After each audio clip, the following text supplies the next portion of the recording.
Hi, this is Radhaa, your host at Galactic Goddess Podcast. And this evening, we're going to talk about the divine masculine, the rise of the divine masculine, and the fall of the patriarchy. Sounds dramatic because it is. It's very dramatic because it's happening. And, what is a divine masculine? You hear this term. I use it a lot, and I'm very happy because this term is a positive term and a positive turn in events for the masculine. Now, the feminine has a divine feminine aspect, right? So both of them, the divine masculine and the divine feminine, both live within each and every one of us. We have an aspect of ourself which is representative of the masculine aspect, and an aspect that is the feminine aspect. And of course, it doesn't matter what gender you are, everyone has both inside of them. We can relate to one more than the other, which most people do. And we're really coming to a place now where there's an awakening inside. It's a silent revolution. And you can feel it. You feel it. If you're listening to this, and I know you feel it, you know what I'm talking about. It's the dynamic shift that's going on within your being right now. We've been going through Mercury retrograde, and all of us have been going through this purging of the pain and the past, So we're really clearing out not only our own stuff, but lineage. So the masculine, beautiful, wonderful masculine, whom I love and adore, has been through so very much. And even if they haven't been to war, their ancestors have, their forefathers have, and that energetic imprint is definitely running through their veins. And it's probably something that they're purging or reckoning with, whether they know it or not, because these energy imprints are downloaded to us. Trauma is downloaded to us. We are like computer systems. We get downloaded with, the mother hard drive, right? We get downloaded when our computer is made inside of us. We are taking the motherboard and the fatherboard, and we are being imprinted with data into our DNA. And this data carries 7 potent generations of lineage, pain, memories, even gifts, attributes. But being that this world has been a world of war for so long, most all of our forefathers have experienced war, have been touched by war, have experienced the fear and the fight or flight and the trauma and the loss of war. I know my grandfathers have been touched by war, and my grandfather in the Philippines, he fought in the Vietnam War for America. And so both of my grandfathers were fighters. That's just what you did to be a man. That's what you did. You didn't ask why. You were told to take orders and you took them. And, these men never got the aftercare. Rarely did they get the aftercare that they needed, simply because, we didn't know how to handle men that come from war. And this war is still raging inside men. It's a silent war. It's this darkness, and it's not that there's a judgment there, okay? No. It just is, because it's an energy imprint. Just like the feminine have had the feminine wound imprint of the witch hunts, of the priestesses who were pushed out of their temples and trampled on, and their temples destroyed, and then the churches building on top of them. I know.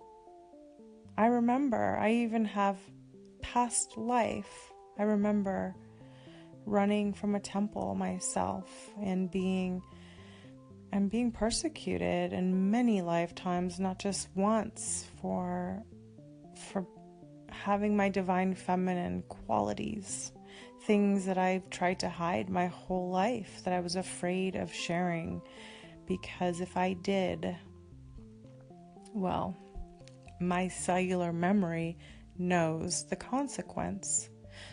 So you have to understand, there's always a conversation going on inside the body, and the body wants to do anything it can to survive, to feel safe, and it doesn't want to go through that pain again, that trauma. And so it causes, a restlessness, a hunger, a desire, a insatiable hunger to fill these voids of our forefathers, and in due respect,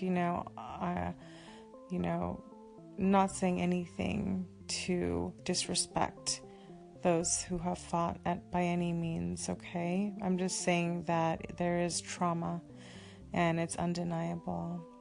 And if you hear that snoring, that is my dog dreaming about beef jerky right now. So, and so we are talking about this because the men, beautiful, wonderful men, are going through such epic transformation in a way that I think can be very confusing for them, where they don't understand, why am I feeling more emotional? Why? I've never had access to this. Why do I feel like I want to cry, or I feel so angry? I feel so angry, and I feel confused about what's going on. I work with men. I have worked with men in my practice, not as much as I do with women, simply because most men do not want to be in a position where they are vulnerable, even if they are getting help, and even if they have a sacred container. And I think the reason why is because men have been taught to be strong, to be macho, to be dominant, to never show weakness. And this armor, as I call it, this armor, which, in a way they've been cornered into putting on because of the way other men treat them if they show their vulnerability. It's a hard thing to understand, but I think it's very challenging. It's been very challenging from what I've heard in my sessions from men. I feel very deep compassion because the fathers of these men push them to be tough, be a man, grow up. Boys don't cry. You gotta show her who's in charge. All of this. All of these messages that were implanted, downloaded into the hard drive of the masculine ended up doing nothing but hurting them because they could not access their true heart. They could not access their truth of who they are. And this is just talking about the universal pain that men feel and experience because their voices, their feminine voices as well, their inner feminine and their divine masculine voices have not had a chance to be heard and to be held and to be witnessed.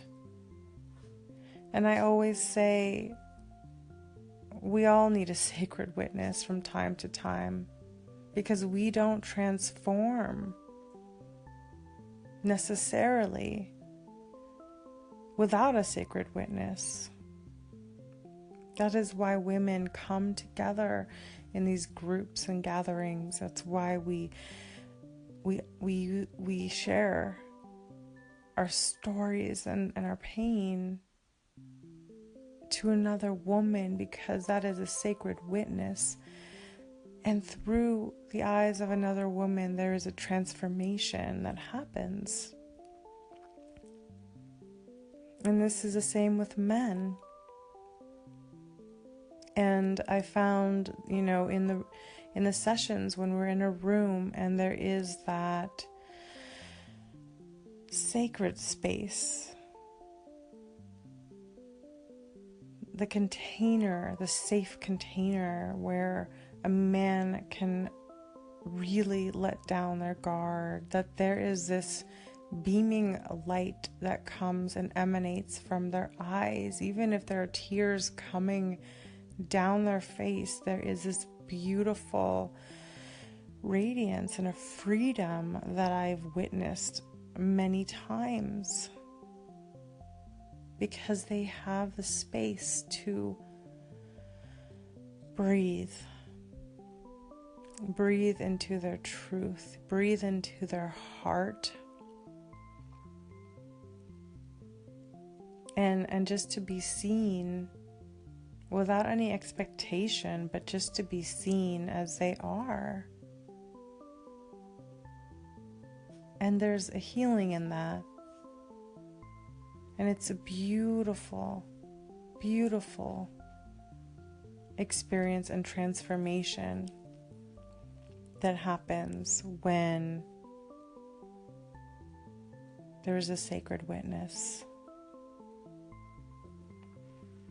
And so men universally around the world are seeing this fall of this macho masculine, the toxic masculine. And when I talk about this, I'm not, really thinking of anyone in particular. I'm really just thinking of the model that they've had to follow. The model that you do anything to get to the top, that you disregard everyone's feelings and your own. You gotta toughen up.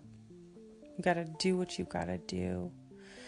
And there is no possibility of being in union with your own divine self, because the cut off is so deep and so painful. I think and experienced in sessions that men are often afraid to reconnect because they're afraid that if they do, it will be overwhelming. It will be unbearable, that they're going to break inside.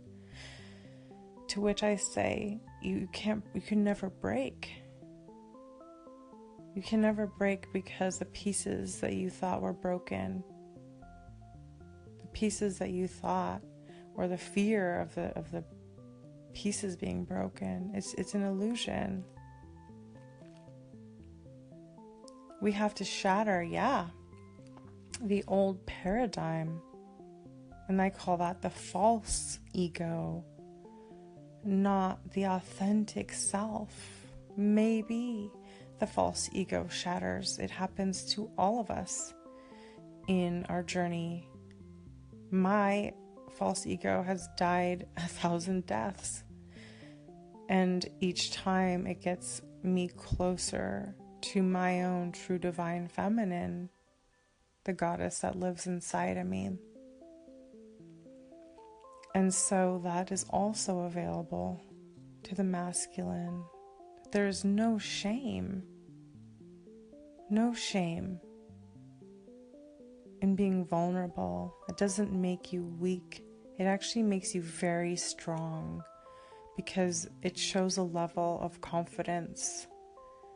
It shows that you are able to believe in yourself enough to speak your real, authentic truth without having to hide or cover up or wear a mask or put on a suit that your father or forefather gave you, or that the society told you you had to wear in order to be lovable, in order to be the man that you are supposed to be.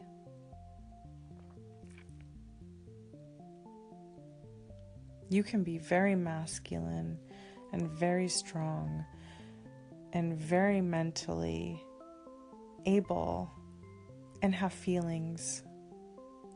I say this because I've heard men in sessions express that they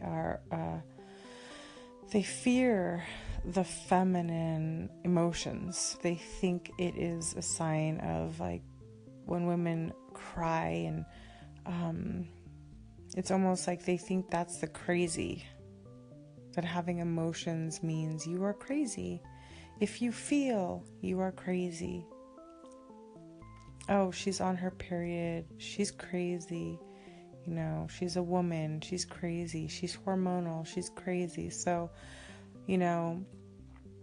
that's part of the feminine wound, the witch hunts where women were considered crazy witches. And then, later down the road turned into bitch. That's a whole other story. But the fear of being connected to that wild feminine aspect, that means they're out of control because they're feeling emotions which their ego cannot grasp. And you can have deep and wild emotions, and it doesn't mean you have to go ballistic and do violent things. It's a feeling. Feelings come and go. But I am seeing and experiencing that men are indeed starting the unraveling process of the old ties and the old bondages that held them to this unrealistic standard that cut them off from themselves. So, divine masculine, I invite you to breathe into your heart. Take a deep breath with me and release.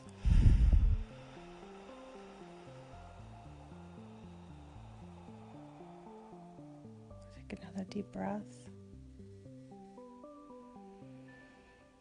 And release all of the stuck and stagnant energy.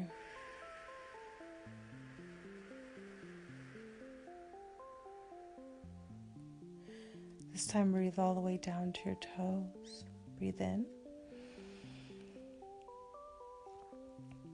And breathe out all the toxic energy you've been holding on to from your forefathers. The pain, the shame, the guilt, the fear. Breathing it out, letting it go, making more room in your body. And just notice how you feel. Just that simple act of taking a breath. The intention of creating more room inside of you so that you can embody yourself. Not having to fill all those spaces with addictions, or there's so many addictions, we all know. We all know what those empty spaces feel like, ravenous. And we want to start filling them with your own light, your own beauty, without turning away from any of the darkness that's coming up. That is where you get to be your own sacred witness, not by denying any pain or denying something is coming forward. It wants recognition. It wants to be seen. It wants to be acknowledged so that it can indeed move on. Surrendering, the art of surrendering. It's so beautiful to surrender when we hold on to so many people's ideas, so much of this stuff that isn't even ours.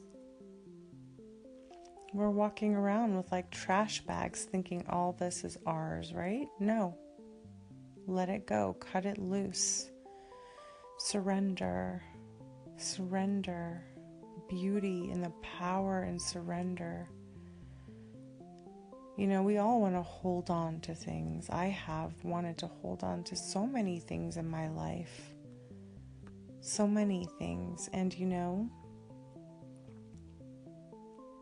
I've learned to let go of what no longer serves me, even if it's painful, because I know that in the long term it's going to feel better, that the lighter I can get,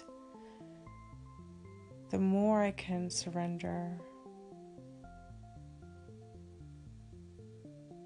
forgive, and surrender, the better that I feel. And, as a feminine, I've had to do so much work around my divine feminine within me because, she was shattered, broken. As I said earlier, nothing's really broken, but there was a shattering that occurred for me at a very young age. And that shattering happens for so many people. But those pieces were never useless. I made a beautiful mosaic and art out of my life. I recreated myself 1,000 times over, and I'll probably recreate myself again 1,000 times over because I'm an artist. I keep taking the pieces and moving them around and recreating something new, something more magnificent that feels more aligned to who I truly am in this now moment, because I'm connected to me. And I know I'm the most important person in my life. And I know that I can't go on believing everything that people tell me, even people that love me, because my truth, my inner truth has to be louder and stronger and more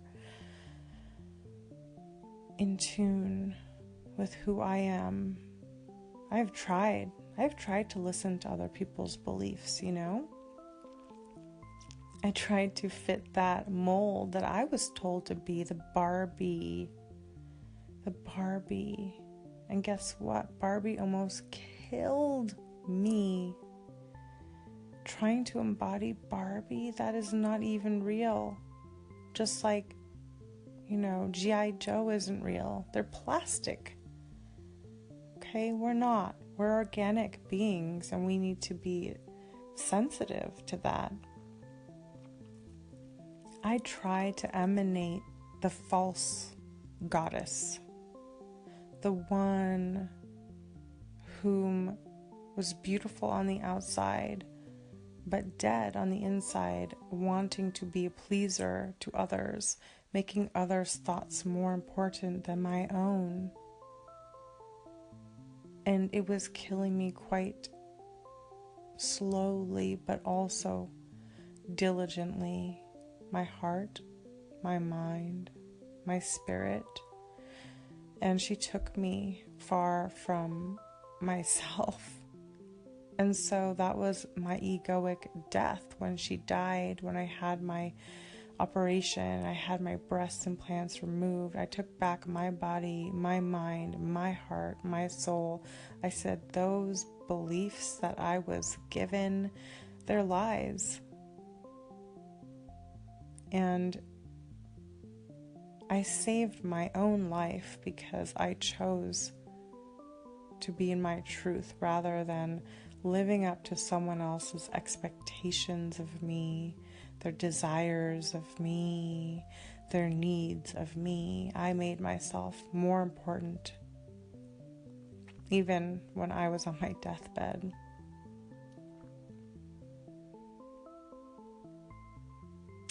And through the fall of the false goddess that I went through, I rose in the truth of who I am.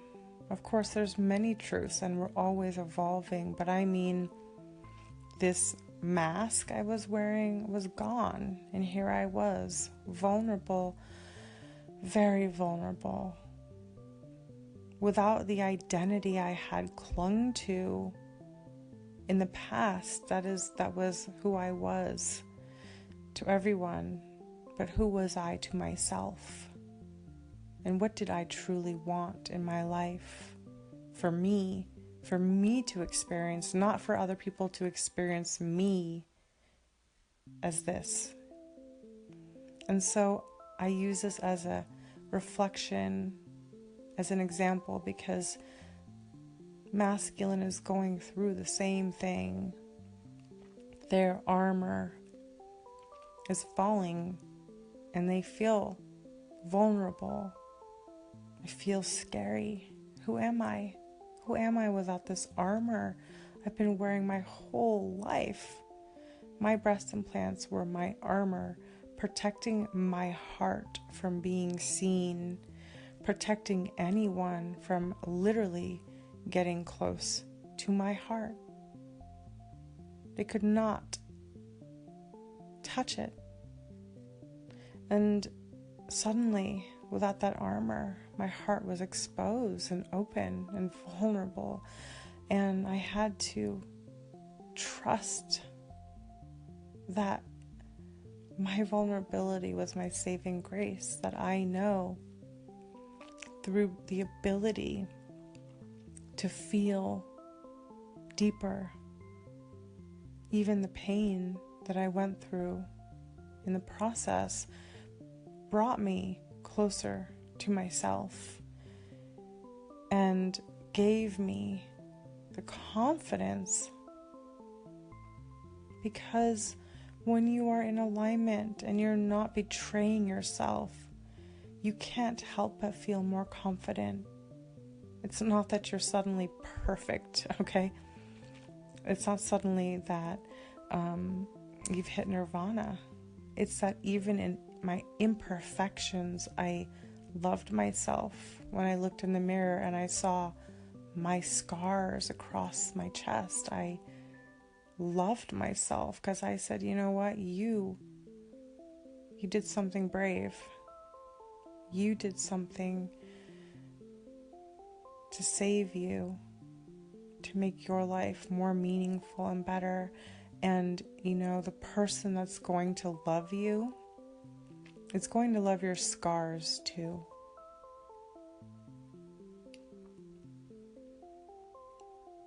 Yeah.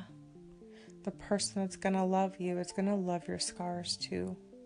There's nothing to be ashamed of. We all have scars, inside, outside. And I wear my scars with great pride, knowing that that was an act of self-love and the most courageous thing I've ever done. And so, as we reflect back to you and the Divine Masculine in your epic journey, I want to share with you a dream that I had 2 nights ago, because it was very symbolic for what I feel is happening with the collective. I was on set and I was acting, and my co-star was Ryan Gosling.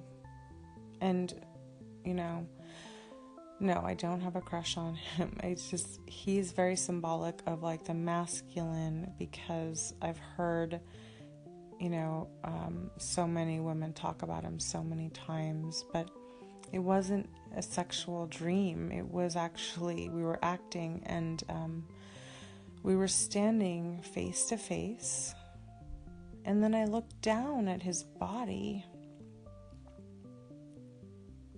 and I couldn't see it. Couldn't see his body. His body was completely from head, from head, you could see his head, but from his neck down to his toe was a cylinder of cement. He was so blocked that he couldn't move forward, that he couldn't even interact with me in the scene. And I was wondering, how are we gonna move forward with this scene? How are we going to be able to be co-stars in this? Because you can't even move. You're stuck. You're stuck in this heavy cement that is preventing you from moving forward. And I just looked in his eyes with the greatest just compassion, because he was smiling like, I can't do anything. This is where I am right now. And then suddenly he fell backwards, and I ran and I tried to catch him, but he just boom. And the entire cement cylinder broke open. And his body, he was able to be free, to be sovereign from the confines of this huge block that had been on him, weighing him down, causing him to not be fully self-expressed as he could be, to not be in his truth. And I put my hand under his head because I was worried about his head falling and hitting the ground, and I was sort of softly caressing his hair. And I looked into his eyes and he smiled, and I said, "Are you okay?" And he just said, "Yes, I am. I'm free." And then it was the next, scene. You know how dreams are. It just sort of goes boom, boom. We were in another room and we were acting. And he was so happy. So happy. He could move his arms. And we were so delighted because we could, we were going to do this scene. It was going to be so great. And it was just like this sense of joy, and we were sort of celebrating. Like, it was interesting because it was on set. Nobody else really knew the inside conversation we were having, that he was freed up to be himself, to truly be who he is. That, what is an actor? They're an artist. They're free to move, to express, to share, to cry, to laugh, all of it, right? You want to live all of it, not just one dimension of being the stereotypical man that you have to be according to society, right? No,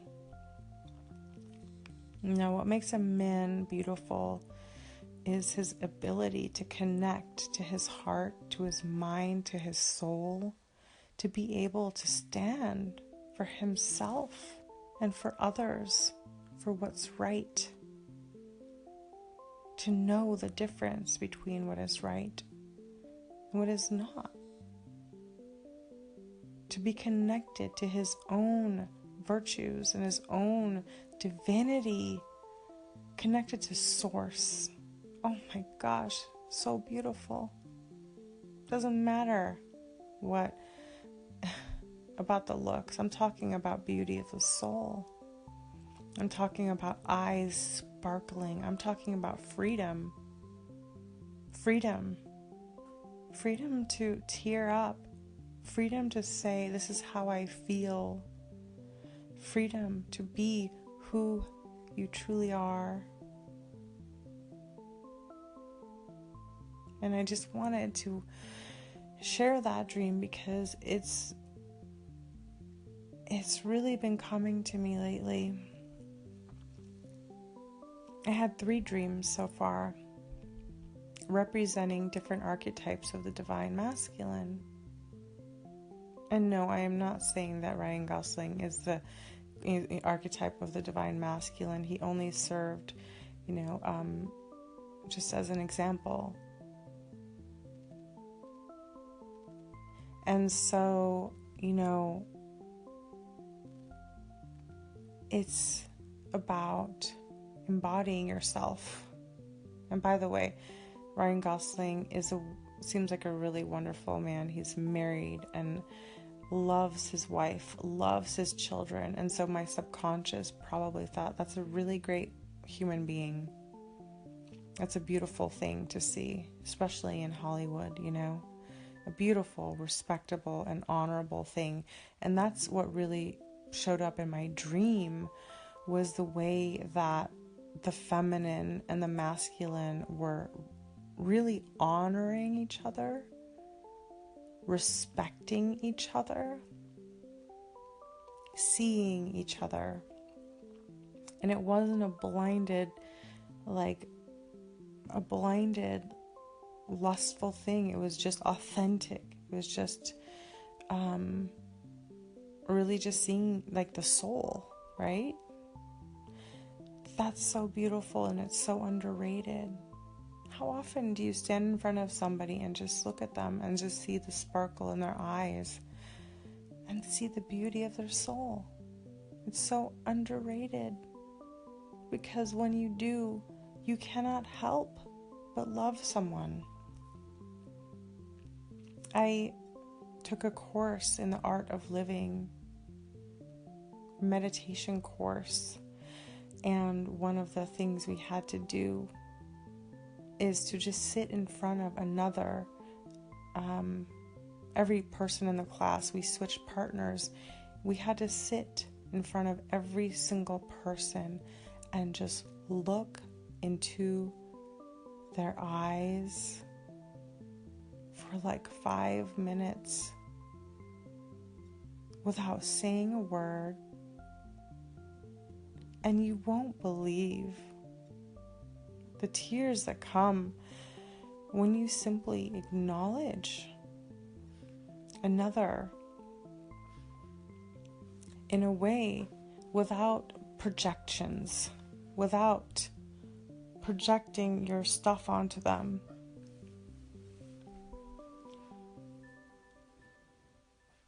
Something happens, something shifts. You start to see yourself in them, and they start to see themselves in you. We realize, wow, we have a connection. I fell in love with everyone in the room. And no, I'm not talking about romantic. I mean, I felt their heart. I felt their soul. I felt the beauty of their being because they let me look inside of them. And I let them look inside of me without flinching, without hiding, without pretending, allowing each other in because we didn't have any motive. We just were presencing each other as part of this meditation. It's called being brave. It's called being bold. And this time that we live in, a time of like Tinder where you just swipe the heck out of people. We don't put a value on each other. We don't see each other. We just see cute, not cute. And that's it. That's how we're being trained. And so we want to step outside that paradigm of just swiping each other out of each other's lives. And it's not that you have to choose everyone, but it's just a way of keeping humanity and allowing humanity to grow inside of us. It's called feeling. And of course, it feels great to not have so many feelings sometimes. I am a double Pisces, so I am a deep emotional woman, and I feel everything deeply. Joy, sadness, anger. I'm feisty. I have all of the emotions. And that's just how I was made, how I was created. Can't deny who I am. I can't deny who I am. It's just, I had to accept that. I wasn't one of those people that could just glaze over and not feel, and so, I tried running from my feelings. I had addictions and all kinds of stuff, but in the end, numbing out didn't make it better. Numbing out just prolonged the pain, and you can numb out in many different ways: food, sex, alcohol, drugs, pornography, TV, video games, Tinder, whatever. Okay? Doesn't matter. The whole point is that game, the game we play with ourselves, the numbing out game, not serving anymore. I mean, yes, it's good to indulge here and there. It's good to have pleasure and enjoy life.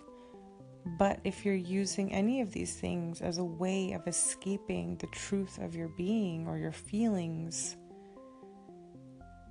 it all catches up. You can either deal with it in one huge garbage pile, or you can take out the trash every day, That's how it is. It's all up to you. But I found that I want to deal with things as they come, because even if it's hard, even if I feel deeply, I want to work through it for myself, because I know when I go to bed that night, I'm going to feel better. I'll feel better because I'm dealing with things head on, and it feels good. And so the masculine is being confronted with these feelings they maybe never have felt before. They're like, what is this? I don't want to be crazy. I don't want to... What does this mean? Am I weak? No, you are not weak. You're magnificent. And if you are feeling your heart, if you are in tune with your soul, If you're connecting with parts of yourself you didn't even know exist, you're awakening. You are awakening to magnificence that lives inside of you. Do not be afraid. Do not run away. Stay with it. Be with it. Talk to it. What do you need? How can I help you? Because we are multi-dimensional. That's why I choose to look at everything in a holistic way. I have found that working with hundreds of clients that it's not just a one pony show. You know, I realize they have inner child. There's different voices. It's not like schizophrenic. I mean, the different voices, different parts of us all exist, right? The shadow, inner child, the mother, the father, the lover, divine masculine, divine feminine. It's all inside of us. All inside of us. And when you stop running and take a seat at the table, you'll find beautiful, interesting parts of you. I still learn about my inner child and what she needs and what she wants.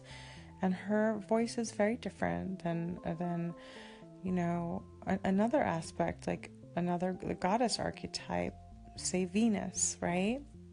I can be very strong and independent. I'm a very strong woman. But there's also part of me that's very soft and tender and delicate. And there's a little girl inside of me. There are parts of you that never grow up. Your inner child is one of them. And then there are the voices of our parents. They're downloaded to us, you know? We are like a computer, so that's when it's your turn to say what voice is serving me, and perhaps even like what voices are no longer serving me. It's not about throwing parts of you away. It's about integrating. That's the healthy way to do things.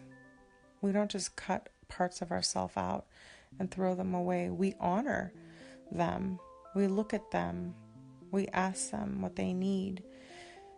We tell them no when we can no longer let them be the master inside of us. We get to choose. It's my dog. So, divine masculine. I have to talk to you more about this because the shifts that are going on are so incredible, so beautiful, and so confusing for all of us sometimes, you know? We all get pulled into these waves and we all get squeezed and purged, and, you know, it's important to be more attuned to yourself now more than ever. So I invite you to just put your hand on your heart and just take a deep breath with me.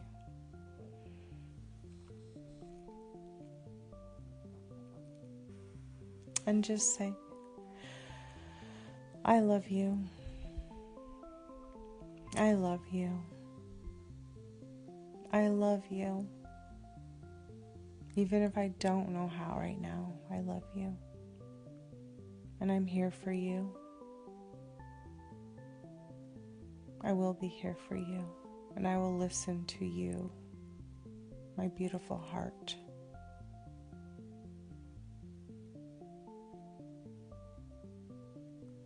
Connecting to that sacred portal, because the heart is the portal to the divine. When it's closed, when it's clogged, when it's shut down, shutting out all the light in the universe, it's a very lonely place to be. Open your heart to yourself first and foremost. Build that trust in you. It's a beautiful time to be alive, a beautiful time to be part of this transformation, and every single person that participates in this process is moving humanity forward. It sounds like a big deal, because it is. We are at the great precipice of change in humanity, and I tell you, yes, it will get worse before it gets better, but my heart tells me it is getting better every single day. And I thank you for listening. Thank you for joining me. Thank you for taking the time. I honor you as you are. I am sending love and appreciation your way. And until next time, have a beautiful and galactic day.